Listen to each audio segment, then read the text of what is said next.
अपराध करने वाले को जज सजा देते हैं, ये तो आपने सुना होगा।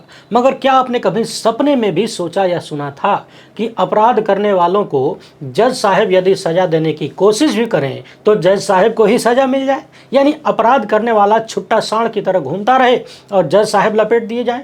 मुझे यकीन है लोकतंत्र में भरोसा करने वाला कोई भी व्यक्ति ऐसा दुर्दिन देखना नहीं चाहेगा।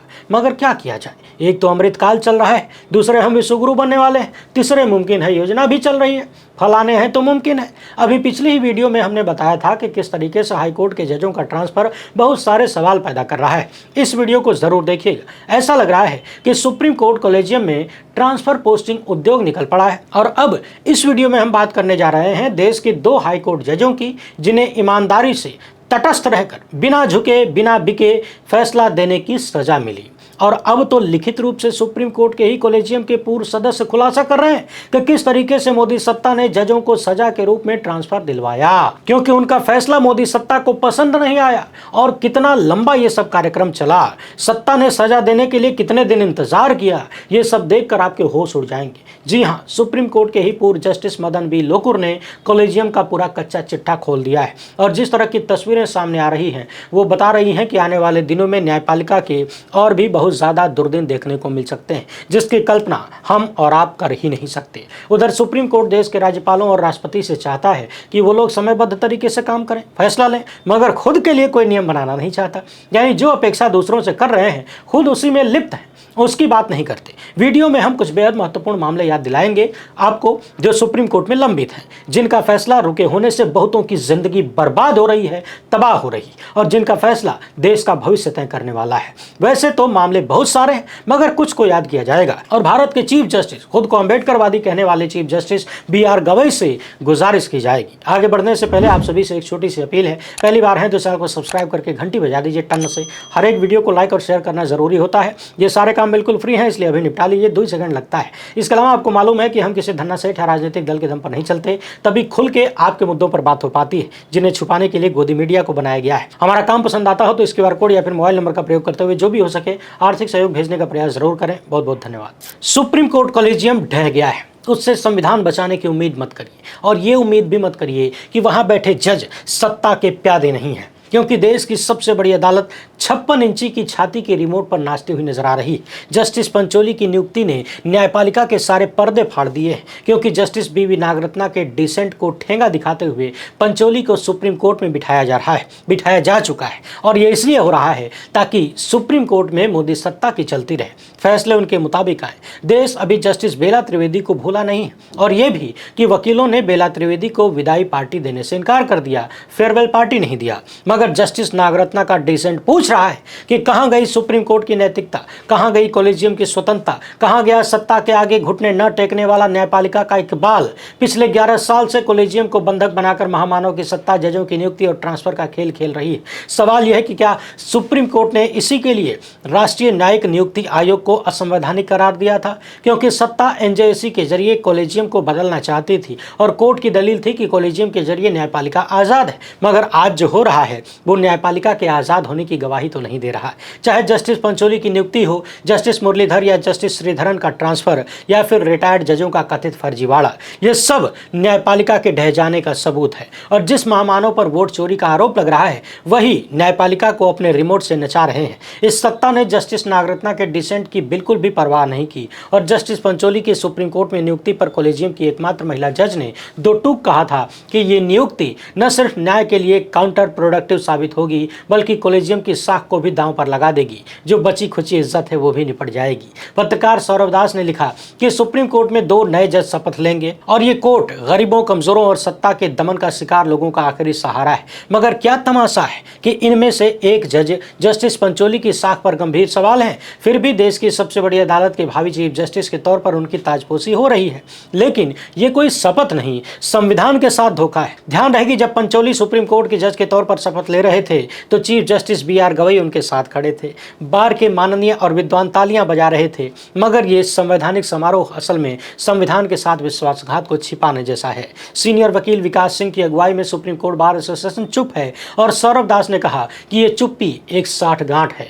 बार बेंच की मां है, मगर जब मां ही अपनी जिम्मेदारी से मुंह मोड़ ले तो बच्चे का क्या होगा। इस पूरे तमाशे में जस्टिस नागरत्ना अकेली सिपाही नजर आती हैं, जिन्होंने अपने डिसेंट से सुप्रीम कोर्ट की गरिमा और संविधान की पवित्रता की रक्षा करने की कोशिश की। उनकी मौजूदगी भरोसा देती है, मगर उदास भी करती है, क्योंकि न्यायपालिका के थिएटर में वो अकेली नजर आने लगी है। सवाल तो जस्टिस पंचोली को खुद से भी करना चाहिए कि सवालों से घिरी साख के साथ सुप्रीम कोर्ट में बैठना क्या अपमान नहीं है। सौरभ का सवाल है कि आखिर जस्टिस पंचोली उस वादी को क्या चेहरा दिखाएंगे जो उनके सामने खड़ा होगा। मगर आज जो हो रहा है वो सुप्रीम कोर्ट के इकबाल पर सत्ता की सर्जिकल स्ट्राइक है, क्योंकि एक संवैधानिक संस्था एक बार में ध्वस्त नहीं होती, वो टुकड़ों में तोड़ी जाती है, गद्दारियों और विश्वासघात के जरिए। सवाल यह है कि जस्टिस नागरत्ना के डिसेंट के बावजूद जस्टिस पंचोली की नियुक्ति हो रही है तो कॉलेजियम का मतलब क्या रहा। सवाल यह है कि क्या जज साहब सत्ता के जज हैं, क्या उनके फैसलों में सत्ता का रंग दिखता है। इन सारे मामलों पर हमने पूर्व में इस वीडियो पर विस्तृत चर्चा किया है, नहीं देखे हैं तो देख लीजिए। और यही सवाल कॉलेजियम को कटघरे में खड़ा कर देता है। सत्ता अगर अपने चाटुकार जजों को सुप्रीम कोर्ट में बिठा सकती है तो कॉलेजियम के होने का अर्थ क्या रह जाता है, क्या मतलब है उसके होने का। न्यायपालिका की आज़ादी बची कहाँ। और जस्टिस नागरत्ना की चेतावनी है कि ऐसी नियुक्तियां कॉलेजियम की साख को बर्बाद कर देंगी, मगर सत्ता इसकी परवाह क्यों करे। याद रखिए कि कॉलेजियम का गठन सुप्रीम कोर्ट की स्वतंत्रता की रक्षा के लिए हुआ था, मगर आज यही कॉलेजियम मोदी सत्ता के इशारे पर नाच रहा है। जस्टिस नागरत्ना के डिसेंट को कुचलते हुए जस्टिस पंचोली की नियुक्ति यही साबित करती है, मगर हमेशा से ऐसा नहीं था।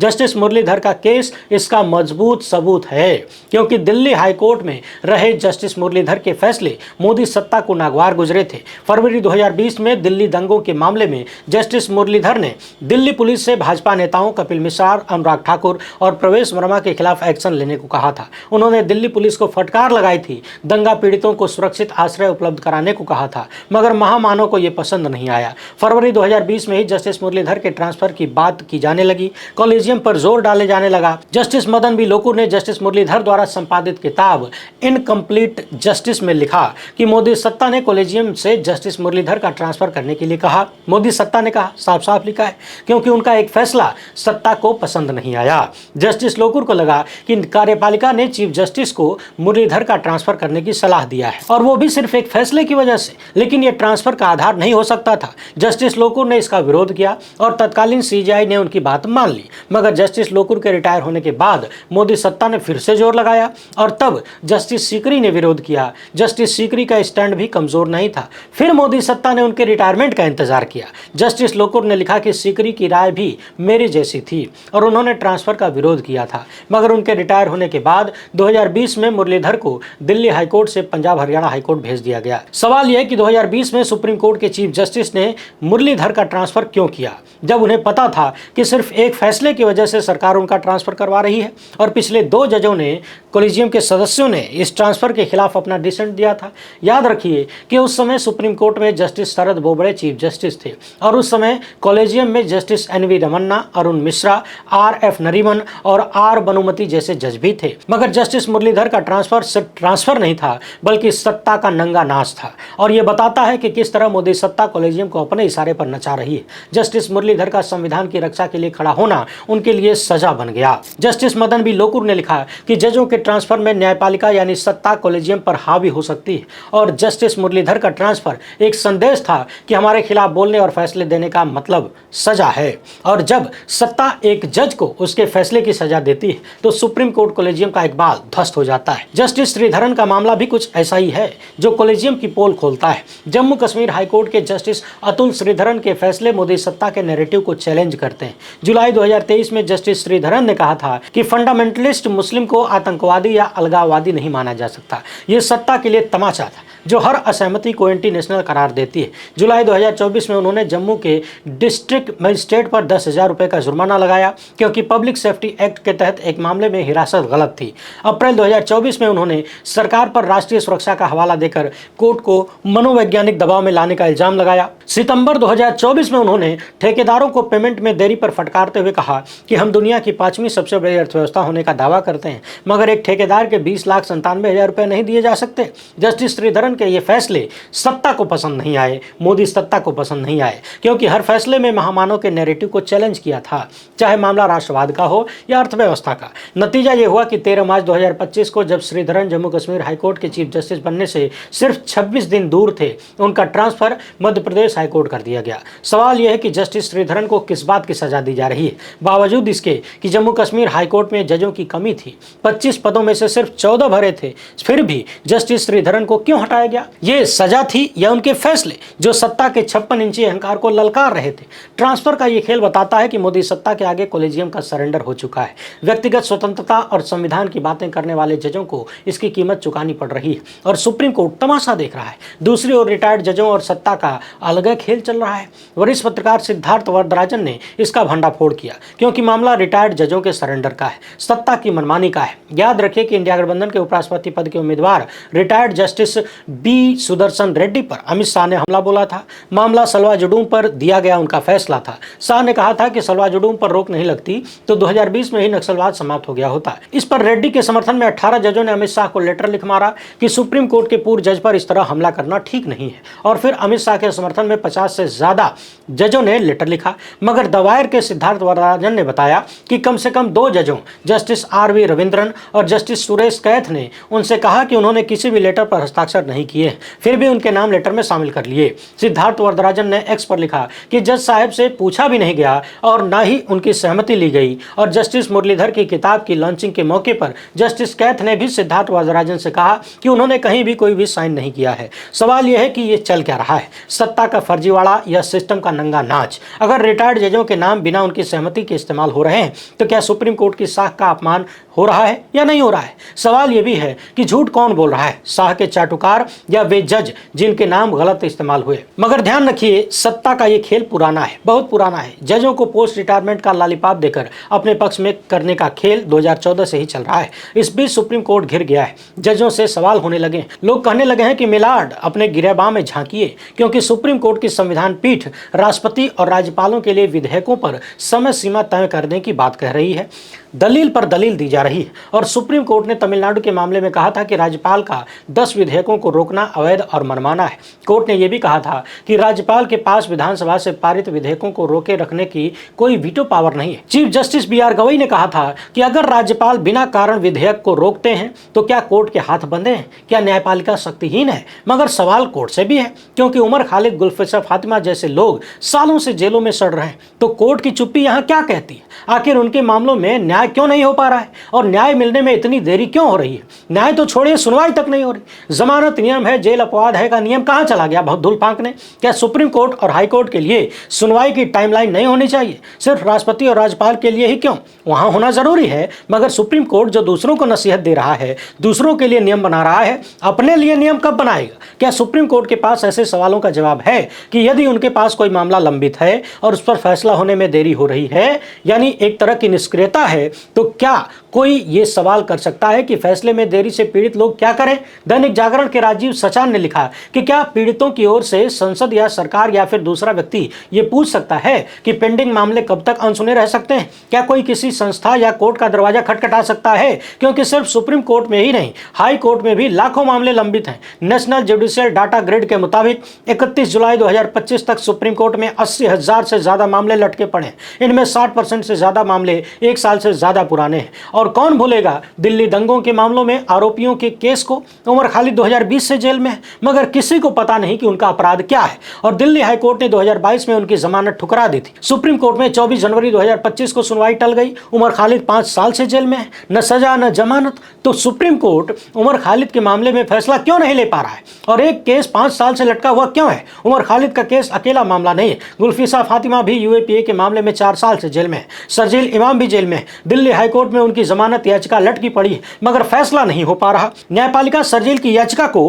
राज्यपालों की तरह ही तशरीफ के नीचे दबाए बैठी है। दिल्ली दंगों के मामलों में ही खालिद सैफी, भीमा कोरेगांव केस में सुरेंद्र गाडलिंग और 2002 के गुजरात दंगों के मामले में सुप्रीम कोर्ट में संजीव भट्ट की जमानत याचिका, ये सारे मामले बता रहे हैं कि न्यायपालिका समय से काम नहीं कर पाती है। एक केस सुलझाने में सालों लग जाते हैं या फिर उन्हें जानबूझकर सुलझाया ही नहीं जाता, किसी दबाव में भी हो सकता है। और 2006 की मुंबई ब्लास्ट केस के सभी आरोपियों की रिहाई 19 साल बाद हुई और और इनमें से बहुत सारे लोग बिना जमानत के कोर्ट में सालों तक सड़ते रहे। सवाल यह है कि जब सुप्रीम कोर्ट से कुत्तों को समय से न्याय मिल सकता है तो इंसानों को क्यों नहीं? क्या हम उनकी भी हैसियत नहीं रखते? याद रखिए कि सुप्रीम कोर्ट ने पिछले 1 साल में आवारा कुत्तों की समस्या पर 3 अलग अलग मामलों में सुनवाई की है। एक बार स्वतः संज्ञान भी लिया, मगर बहुत सारे मामले अभी भी सुनवाई का इंतजार कर रहे हैं और ये वो मामले हैं जो देश की दशा और दिशा तय कर सकते हैं। ईडी की शक्तियों को चैलेंज करने वाले विजय मदन लाल चौधरी बनाम भारत संघ 2022 के मामले में पुनर्विचार याचिका पर सुनवाई होनी है। जुलाई 2023 में सुप्रीम कोर्ट ने सुनवाई शुरू की। जस्टिस संजय किशन कौल, जस्टिस संजीव खन्ना और जस्टिस बेला त्रिवेदी की बेंच बनी। याचिका में ईडी की गिरफ्तारी, संपत्ति जब्ती और सबूतों को स्वीकारने की शक्तियों को चुनौती दी गई, मगर अभी तक निर्णायक सुनवाई नहीं हो पाई है और 2023 में बनी बेंच के जज रिटायर हो चुके हैं। राजू बाला दास बनाम भारत संघ 2020 के मामले में भी जुलाई 2024 तक अदालत ये तय नहीं कर पाई कि असम के मटिया डिटेंशन सेंटर में कितने लोगों को विदेशी घोषित करके बंद कर दिया गया है। मामला अब भी निर्णायक सुनवाई के इंतजार में है। अश्विनी उपाध्याय बनाम भारत संघ 2022 का मामला, जिसमें प्लेसेस ऑफ वर्शिप एक्ट 1991 को चुनौती दी गई है, इसमें भी सुनवाई बाकी है, मगर मोदी सत्ता की चुप्पियों के चलते मामला अटका पड़ा है। शायद सत्ता को अपने वाले चीफ जस्टिस का इंतजार होगा जो पूरी तरह से पीछे रहे। ज्ञानवापी के केस में अंजुमन इंतजामिया मस्जिद बनाम राखी सिंह 2022 केस भी वाराणसी कोर्ट से ट्रांसफर होकर सुप्रीम कोर्ट पहुंच गया है, लेकिन तमाम अंतरिम आदेश के बावजूद निर्णायक फैसला नहीं हुआ। यही नहीं, प्रियाली सुर बनाम भारत संघ 2023 के मामले में जम्मू में बंद रोहिंग्याओं की याचिका पर सुनवाई लटकी पड़ी। सुप्रीम कोर्ट ने केंद्र से जवाब मांगा है, लेकिन सुनवाई खिंचती जा रही है। इसके साथ ही जम्मू कश्मीर राज्य का दर्जा केस भी